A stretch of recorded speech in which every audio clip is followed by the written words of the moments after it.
एक समय की बात है, एक गांव में एक छोटा सा परिवार रहते थे। यहाँ की गलियां और हवाएं भी भाई बहन के रिश्ते की मिठास से भरी थीं। इसी गांव में रहते थे रिया और बिहारी, जिन्हें गांव के लोग प्यार से राधेपुर की जान कहते थे।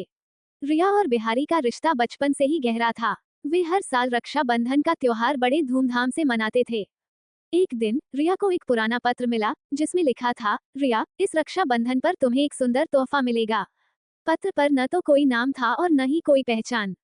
ये पत्र रिया को हैरान कर गया।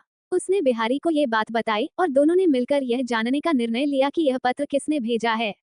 जैसे जैसे रक्षाबंधन का दिन नजदीक आ रहा था, रिया और बिहारी की उत्सुकता बढ़ती जा रही थी। उन्होंने अपने माताजी से भी पूछा, इस बारे में बात की, पर किसी को भी इस पत्र का राज नहीं पता था। एक दिन रिया को अपने पिताजी की पुरानी डायरी मिली। उसमें एक किस्सा लिखा था, जिसमें एक गुप्त खजाने का जिक्र था। रिया और बिहारी ने तय किया कि वे इस खजाने की खोज करेंगे। उन्होंने डायरी में लिखे बातों के अनुसार जाने लगा और गांव के बाहर एक पुराने मंदिर के पीछे उन्हें एक गुफा मिली। गुफा के अंदर जाते ही उन्हें एक ताले से बंद दरवाजा मिला। डायरी में लिखा था कि ताला खोलने के लिए भाई बहन को मिलकर एक मंत्र बोलना होगा।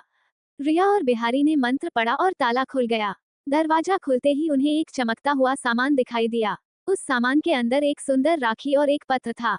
पत्र में लिखा था, ये राखी कृष्ण द्वारा बनाई गई है और इसे बांधने से भाई बहन का रिश्ता अटूट हो जाएगा।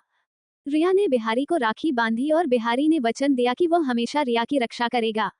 तभी वहां एक रोशनी प्रकट हुई और कृष्ण भगवान ने कहा, मैं तुमके प्रेम को देखकर अति प्रसन्न हूँ। उन्होंने कहा, ये खजाना तुम्हारे लिए है।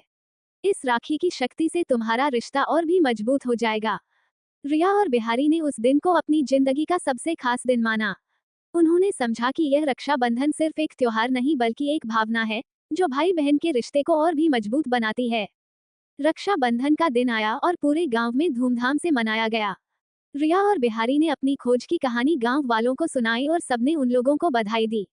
अब हर साल जब भी रक्षाबंधन आता, रिया और बिहारी उस राखी को विशेष रूप से पहनते और अपने रिश्ते को और भी गहरा करते। समय बीतता गया और रिया और बिहारी का रिश्ता और भी मजबूत होता गया। उन्होंने अपने बच्चों को भी यह कहानी सुनाई और सिखाया कि रक्षाबंधन का त्योहार सिर्फ एक धागे का बंधन नहीं है, बल्कि एक वादा है, जो जीवन भर निभाना होता है। इस तरह राधेपुर की गलियों में रिया और बिहारी की कहानी एक मिसाल बन गई।